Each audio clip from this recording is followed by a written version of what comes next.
আমি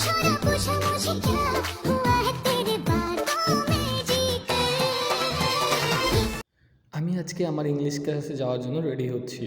প্যান্টটাকে পরে নিব, প্যান্টটা খুব সুন্দর লাগবে এটা আমাকে পরলে, আমি জানি। কিন্তু প্যান্টের সাথে বেল না পরলে কি হয়, তাই বেলটাও পরে নিচ্ছি। বেলটা পরে নিলাম। বেলটা পরতে পরতে আমার মনে হলো আমার তো ডলার প্রয়োজন, কারণ আমার ওভারে যেতে হবে, ওভার ভাড়া দিতে হবে। তাই একটু ক্যাপটা পরে নিলাম। ক্যাপটা পরে আমার খুব স্মার্ট লাগলো। জুতাগুলো পরে নিচ্ছি।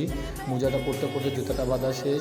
এত দামি একটা ব্র্যান্ডের জুতা পরি, সবাইকে না দেখালে কি হয়, তাই জুতাটা দেখাতে দেখাতে মনে পড়লো নিজের ভিতরে কি জানি একটা কমছে। তারপর মনে পড়লো আমার সানগ্লাসটা যদি না পরি তাহলে তো জমতেছে না। সানগ্লাসটা পরে নিলাম, শর্টকাট তাড়াতাড়ি করে একটা পোজ মেরে নিচ্ছি।